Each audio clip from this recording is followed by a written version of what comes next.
E.N.D here. One of the biggest Magic the Gathering disappointments for this year is, without any doubt, Commander Masters. When it was first announced, everyone was hyped about this new Commander set, especially when we saw the new artwork for Jeweled Lotus.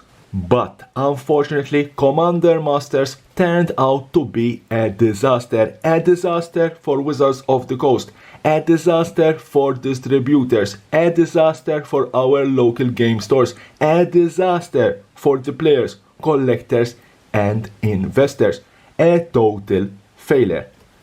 But why Commander Masters failed so miserably?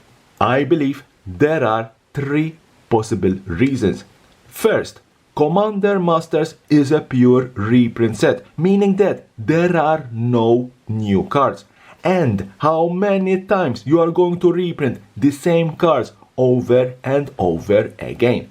Yes, you have some interesting artwork and especially the borderless profile frames, but at the end they are the same cards. It feels like every Masters remastered set has always the same cards. Second, the pre-order price.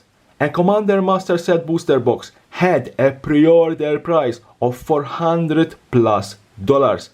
A draft booster box had a pre-order price of around $300, and a collector booster box with only 4 packs were being sold at a pre-order price of $220.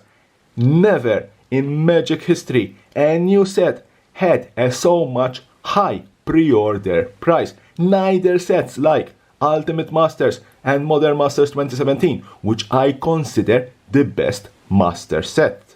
In the Magic the Gathering community, everyone was questioning why this all of a sudden increase in price for a Master set, especially for the set booster boxes. Some speculated that the set will have some crazy chase cards, a new set of serialized cards, or maybe another one-of-one unique card. Jeweled Lotus would have been the perfect candidate. However, none of these expectations occurred. It appeared as though Wizards of the Coast was primarily focused on maximizing their revenue, leaving many of us feeling disappointed. Fortunately, the majority of us saw through this strategy and chose to completely ignore this set. As at the recording of this video, Commander Masters remains the only recent set in which I have not purchased a single box. Third, and I believe the most important factor why Commander Masters failed. Commander Masters was released 6 weeks after the Lord of the Rings Tales of Middle-earth. The Lord of the Rings Tales of Middle-earth was an extremely successful set, probably the most successful set in Magic history. No one can forget the hunt for the One Ring, the one-of-one unique One Ring, which eventually was sold to Post Malone for $2.6 million.